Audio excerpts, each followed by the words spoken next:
She didn't walk in like a fighter. No flashy gi, no colored belt, no bravado.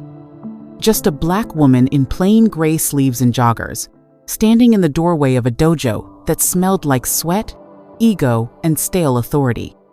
The kind of gym where the mat hierarchy was unspoken, but brutally clear. You either looked the part or you were ignored. She looked around for a second, not because she was lost, but because she was calculating. Quiet. Still.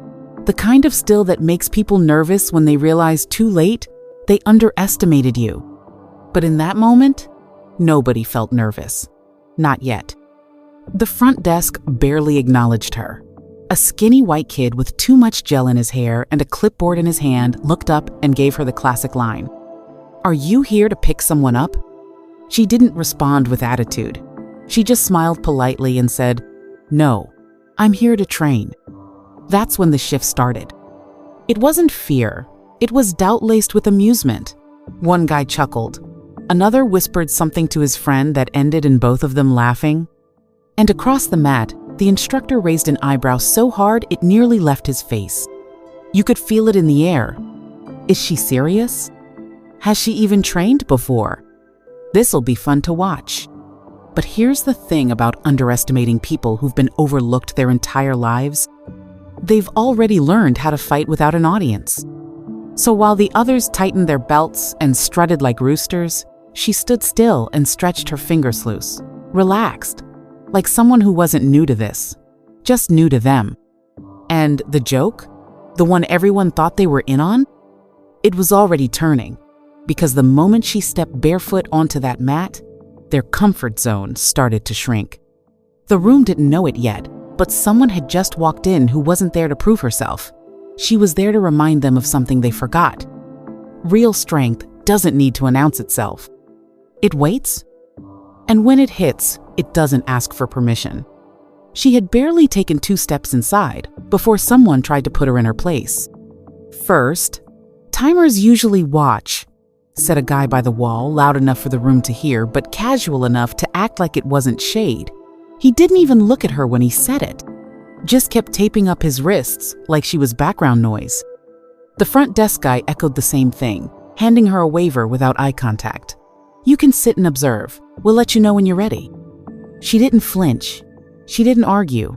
She just looked around the mat, took a breath, and said, "I'd like to join." You could feel a collective pause, followed by a slow, building snicker. One guy even muttered, "Brave." Not supportive, not kind, just mocking. They didn't see a fighter. They saw a stereotype. Too quiet, too black, too unprepared. To them, her confidence wasn't admirable, it was funny. But here's where things started to shift. She didn't beg to be accepted. She didn't shrink into the corner.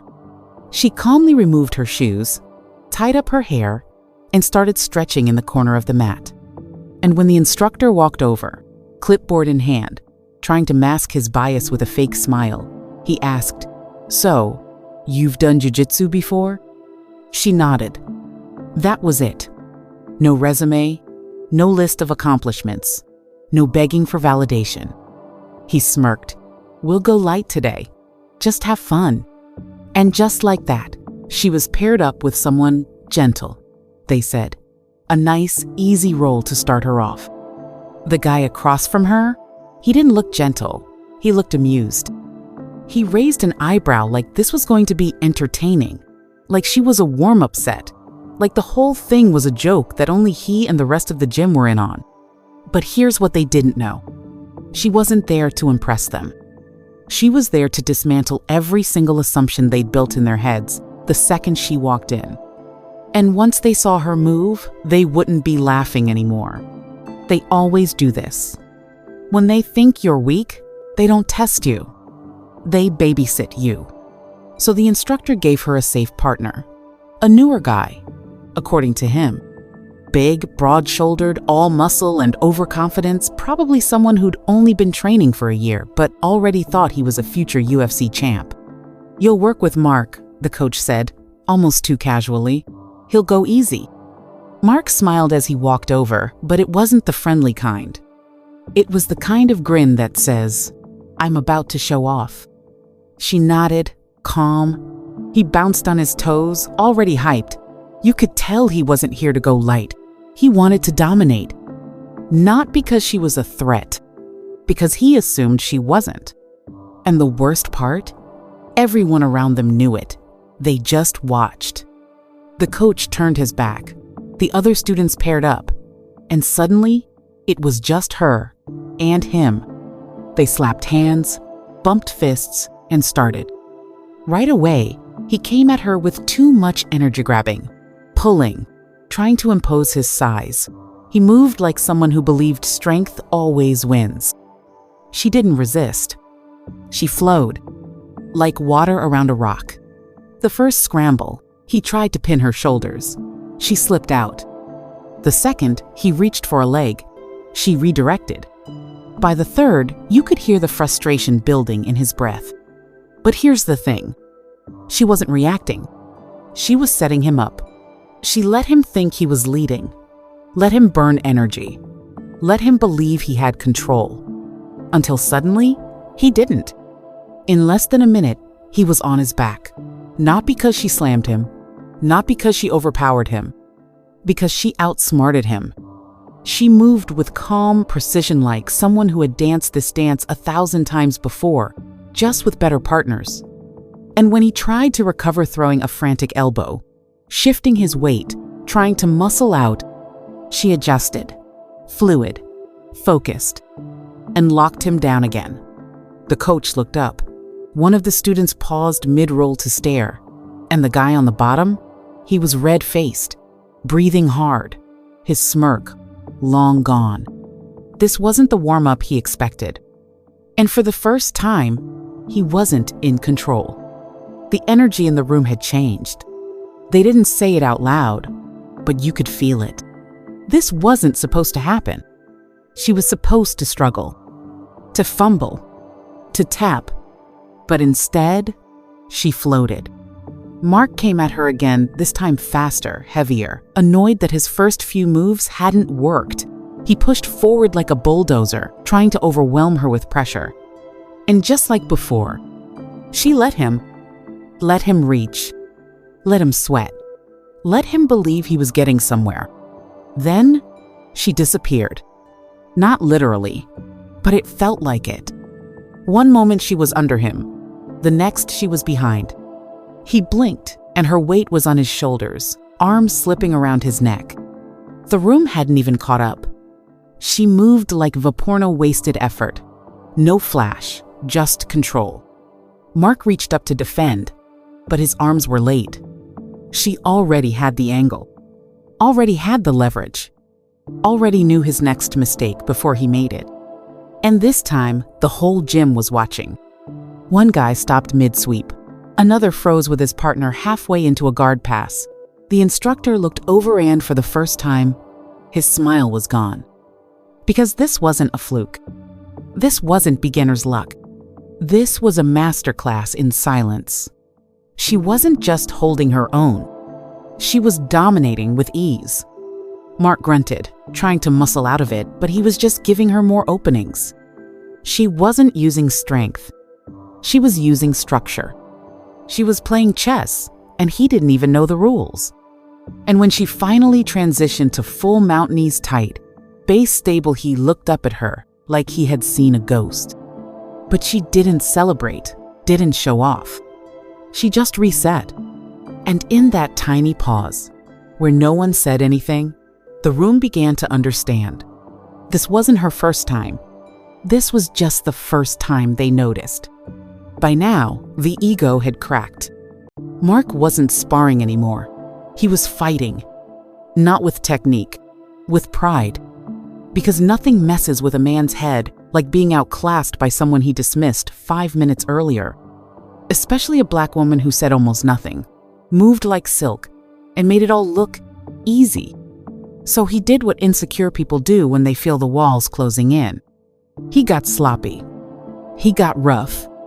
He slammed his forearm across her collarbone knot, a real move, just brute force. He shifted his hips and tried to shove her sideways, his knee jamming into her ribs. It was clumsy, desperate, and dangerous. He wasn't there to go light anymore. He wanted to win. But here's the part that made the whole gym go still. She didn't react, didn't flinch, didn't get mad. She just moved. And when she moved this time, she didn't hold back. 1 second, she was defending. The next, she spun under him, hooked his leg, disrupted his balance, and swept him onto his back with zero warning. He hit the mat harder than expected. It wasn't violent. It was clinical. Before he could sit up, she was already shifting. A quick knee slice, a shoulder press. Then, the setup. She trapped his arm, pinned his wrist, and slowly, methodically slid into a tight armbar setup that left no room for escape. And that's when the breathing changed. Not hers. His. Because now, he could feel it. The tide had turned. This wasn't a spar anymore. This was survival. He twisted, tried to roll out, but she adjusted. He kicked his legs up desperate. She leaned back, smooth and quiet, until the pressure on his elbow made him tap faster than he could think. Slap, slap, slap. 3 taps, fast and loud. And just like that, it was over. He sat up, coughing, blinking, looking around like someone who just woke up from a nightmare. No one said a word. Not the coach, not the guys who had laughed earlier. Because there was nothing left to say. She didn't stand up and flex, didn't smirk, didn't even make eye contact. She just reached for her water bottle, calm as ever, like it was just another round.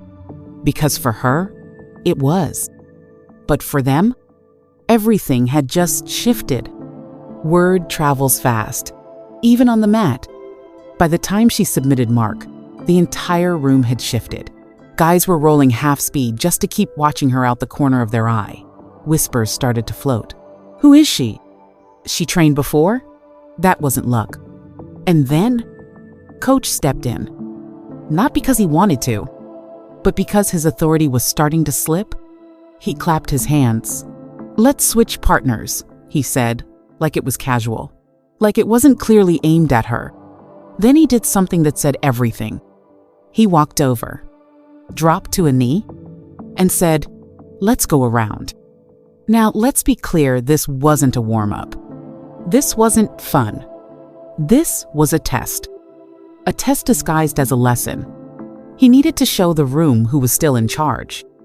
Because if a quiet woman with no belt could dominate one of his top guys, then what did that say about him?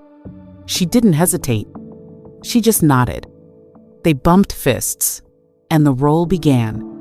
It started slow. He was measured, composed, watching every micro-movement, testing her reactions, trying to feel her out. But within seconds, you could tell. He was working harder than he expected. She wasn't falling for traps, wasn't flinching at pressure, wasn't rushing. She was reading him. Then, like it was nothing, she baited him, dropped her weight slightly, opened a space he couldn't resist, and as soon as he moved to capitalize, snapped shut like a trap. Arm looped behind his neck, legs swung over his back. Her grip locked. And then came the silence. No one moved. No one breathed. You could hear the rubber mat creak under them. Because in that moment, everyone realized she had a fully sunk-in rear naked choke. On a black belt. In front of everyone. He struggled, shoulders tensed, feet planted. But the more he fought, the deeper it got. She didn't crank it violently. She applied pressure like someone sealing a vault. Smooth, unstoppable. 10 seconds in, his face was already red. 14 seconds in, his hand tapped the mat. Tap, tap, tap. And just like that, the room fell completely still. Coach sat up, gasping. She let go. No celebration, no smirk, just calm. She stood up slowly, looked around. And the guys who had laughed when she walked in, now they couldn't look her in the eye. It was supposed to be a clap moment. You know the kind of scene in movies where someone pulls off the impossible, and the room erupts. High fives, whistles, a proud coach pretending it was a teaching moment all along. But that's not what happened here. She choked out a black belt in under 15 seconds, and nobody moved. No celebration. No backpats. Just wide eyes and frozen limbs like the entire gym got unplugged. The instructor sat on the mat, blinking. Mark hadn't even taken off his belt yet, just sitting against the wall, looking like someone ran his pride over with a steamroller. And her? She stood calmly, picked up her water bottle, slipped on her slides. No arrogance, no attitude, just presence. The kind that doesn't ask for attention, but takes all of it anyway. And that silence? That wasn't respect. Not yet. It was confusion, shock, and a little bit of guilt. Because now they were all replaying it in their head show, they laughed, how they doubted her, how they treated her like a spectator in a space she clearly owned. No one tried to stop her when she walked toward the locker room. No one asked for her name. No one offered a compliment. Because in their world, she didn't just win a sparring match. She rewrote the entire power structure. And they didn't know how to process that. But she didn't need them to. She had already proven everything she needed to prove without raising her voice, without asking for a thing. And now, the room she was too quiet to belong in couldn't stop talking about her after she left. Later that evening, the whispers turned into questions. She said it was her first day, right? Where'd she even learn that choke? No way she just walked in like that. But here's the thing.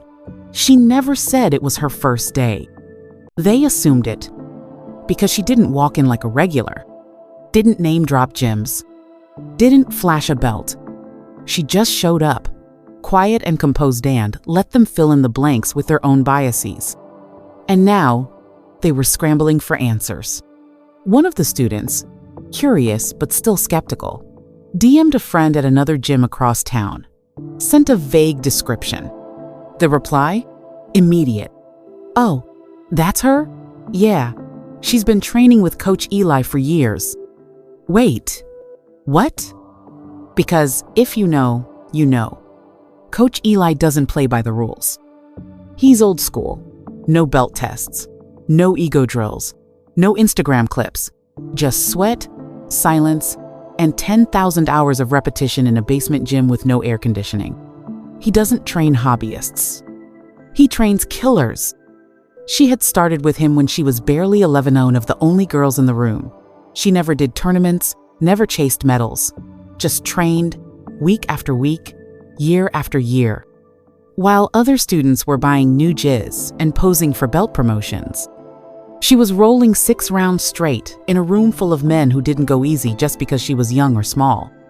By the time she turned 20, she could read body weight like sheet music, predict movements before they happened, and disappear under pressure like vapor. But Coach Eli didn't believe in rank. He believed in readiness. So when she finally told him she wanted to see how she'd do at another gym, smiled. "You're past ready," he said, "but they won't be." And he was right. Because when she walked into that class, no one saw a fighter. They saw a quiet girl in joggers. They saw blackness and silence and assumed weakness. They saw what they wanted to see. And that's why it hit harder. She didn't just shock them. She exposed them. Exposed how easily ego folds when it meets experience. Exposed how shallow respect is when it's only handed to people who look the part. She didn't need to tell them who she was. She showed them. And now, they were scrambling to catch up. The next time she walked into the gym, everything was different. No more stares. No more chuckles. Just silence and space. Students shifted when she walked by, gave her the center spot to stretch. Even Mark gave her a respectful nod, shoulders tight, eyes low. But the real moment? That came from the top. The instructor, same one who smirked, ignored, and dismissed, her walked over at the end of class, shoulders stiff, hands in his pockets, like a kid about to admit something he didn't want to say out loud. He cleared his throat. "Hey, about last time." She didn't say anything. I didn't realize who you were." Still, nothing. If I had known, I would have, treated the situation differently. That was it. Not an apology for the laughter. Not an apology for assigning her to someone gentle, like she was fragile. Not even an apology for underestimating her the second she walked in. Just that tired excuse. If I had known. But here's the thing. She wasn't interested in the apology. Because what he said out loud wasn't the real issue. The problem wasn't that he didn't know. It's that he never bothered to find out. Never asked. Never listened. Never imagined that someone who looked like her could be better than someone who looked like him. And now, he was uncomfortable in his own gym. She finally turned slightly. Not a glare, not a smile, just calm. Then she walked past him straight to the back corner of the room where 2 white belts were stretching and stealing glances. "Want a drill?" she asked. They lit up. Because whether the instructor liked it or not, the energy had shifted. She wasn't a guest anymore. She was the one people watched, listened to, learned from. The coach stood there a few seconds longer, probably thinking of a better apology he didn't know how to say. But she didn't need it. She'd already taken back her space. Not with words, but with skill. And now the only people looking for validation were the ones who used to laugh. By the end of the month, she wasn't just another student. She was the one they asked for help with technique, the one the coach asked to run warm-ups, the one new members gravitated toward not because she talked the most, but because she moved like she'd been here forever. The whispers stopped. The side eyes faded. And one day, someone half joking, half serious called her sensei. It stuck. Even the instructor used it now. "Sensei, want to demo the move? Sensei, can you walk the new girl through that choke?" Funny how fast people flip once they see you're the real deal. Now they hung on her every word, waited for her nod of approval, respected the same silence they once mocked. But here's the part they'll never know. She never forgot. Not the laugh. Not the "you can observe" comment. Not the way they treated her like a joke before she'd even stepped on the mat. Every time she tied her hair back, she remembered that feeling of being talked at, dismissed, labeled. And every time she tightened her imaginary belt still, no color, just habit, she remembered that first tap. The one that shifted everything. Because being underestimated wasn't new to her. She grew up in classrooms where her questions were ignored. Shops where security followed her. Interviews where her qualifications were never quite a good fit. So when that gym tried to box her in, it wasn't shocking. It was familiar. And that's why it didn't break her. Because the power wasn't in proving them wrong. It was in knowing who she was before they ever saw it. Now, they see her. But she doesn't need the title, doesn't need the belt, and definitely doesn't need their validation. She's not trying to be better than the guys. She is better because she had to be. And for every woman watching, every Black girl who walks into a room full of people who already decided who she is, she left a message on that mat. Don't raise your voice. Raise your standards. Because when you move with quiet confidence, they'll hear the echo long after you're gone. Would you have guessed it from the way they treated her at the start? Comment what you would have done if you were in her position.